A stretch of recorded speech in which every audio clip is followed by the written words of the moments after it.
Hey y'all, we are back with another fun, exciting day of Essential Abundance, and today we're going to talk to you guys really quick about avoiding some pitfalls and some traps that can get you stuck when you're trying to share and you're trying to grow and you want it to be great, and then you just feel like you're stuck in quicksand and you're not moving forward, and that's not a good place to be, but you are inevitably going to find yourself there. So let's get ready for it and figure out how to avoid the things that put us there in the first place. So before we talk about the pitfalls, we're just going to mention we just coated ourselves in this oil. It's called Believe.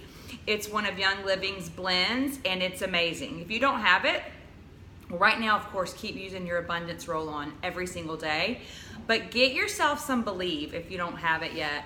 I love to put it on the crown of my head, and then I just love to use it topically and smell it and all the good stuff. This is going to just empower you and help to remind you that you can do this, that you have to have belief in yourself, and if you don't, you won't do this. So speak life over your business, speak life over your friends, and just know that stuff is going to come to you, stuff is going to happen, and this is a helper in that thing. So we're going to go over 6 pitfalls really quick, 6 traps that you can kind of fall into.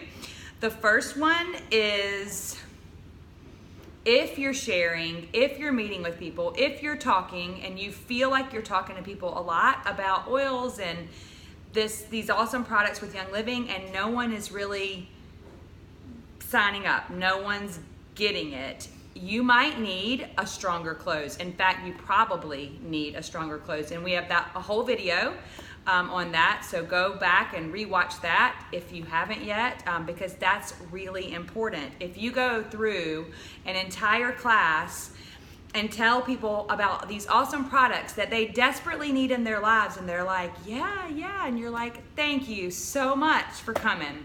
If you have any questions, let me know. People are confused. So you gotta work on that and provide people the opportunity that you have. And don't forget to do that. So make sure you're closing your one-on-ones and your classes and all those meetings that you have. Make sure you're closing well. The second one would be maybe you're talking to the same 4 people over and over, and they're just telling you to be quiet. Like, it might not be that, of course, they're going to get oils one day. Of course they are. But maybe not today, and maybe not tomorrow, and maybe you need to just not quit, because following up is important. We'll talk about that in a minute, but branch out. Like, you can't just keep talking to the same 4 people over and over.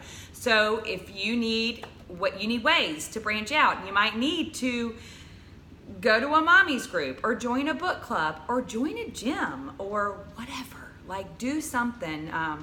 Start a book club, start a plant club, a photographer's club, whatever it is that's your thing that's not oils, right? Reach out and find friends like that and start talking to them. Start building relationships. Don't meet them and 5 minutes later ask them if they want oils. That won't go over well. So expand your warm market. The other one is maybe you're not marketing your classes enough. Do you invite people, maybe the same people, no one shows up, or the same 2 friends show up, which nobody's saying there's too much wrong with that, but really we can't grow if the same 2 people are all that we talk to. So we have to give people plenty of notice. I'm guilty of not doing this all the time, but people have busy lives. So we want to schedule it as far out in advance as we can so that they have time to plan around it. And then important about the same thing, we can go right into the follow-up, and we can talk about the follow-up as far as inviting people to your classes too. Yeah, the 4th thing that we had down was follow-up. So you want to be following up with people that you have talked to that, one, have not ordered a starter kit yet, have not become a member yet. You know, do not follow up so much or so quickly that you're harassing them. But I keep a list of like prospects. And you guys have a list? And yes, you should be working on your list, and that list should constantly be growing.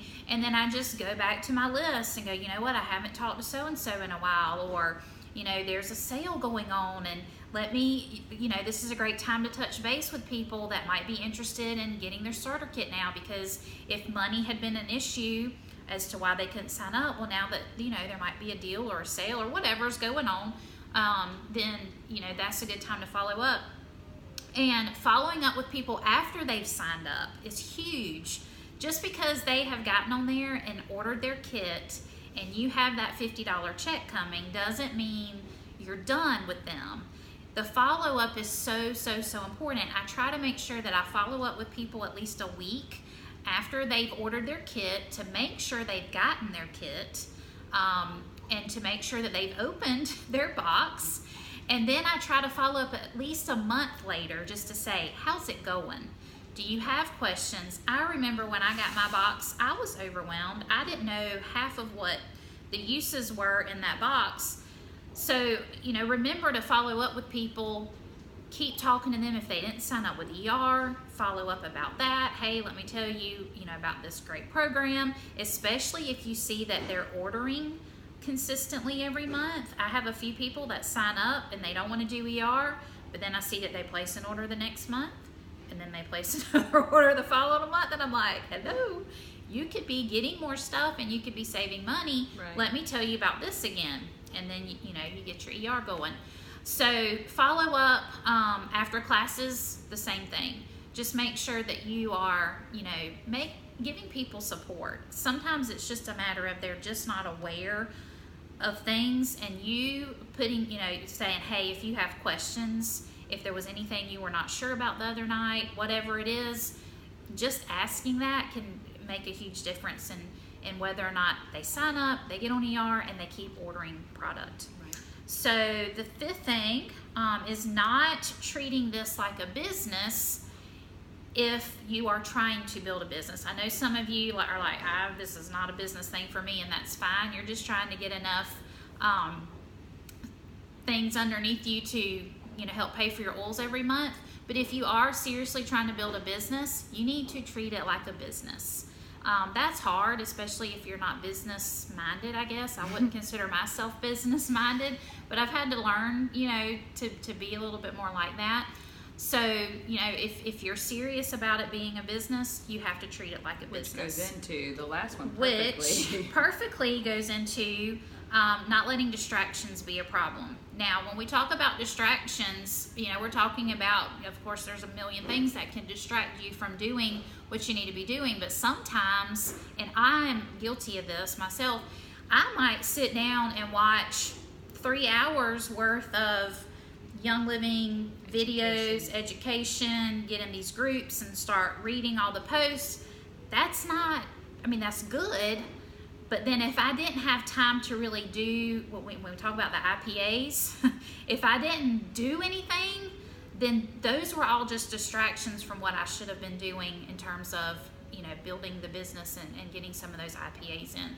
So be careful how you're spending your time, and not letting, the day-to-day distractions, or just, overdoing some of the education and if you're reading all these books and you're watching the videos and that kind of thing, but then you're not able to execute the things you're learning in those, then it was kind of a waste of time. Or you don't have people to tell all your stuff to. Like you might need to switch gears and stop learning for a sec and work on building relationships with people, and just work on, because this is a relationship business, and we have to keep that in mind. So all of those things I think are great to remember.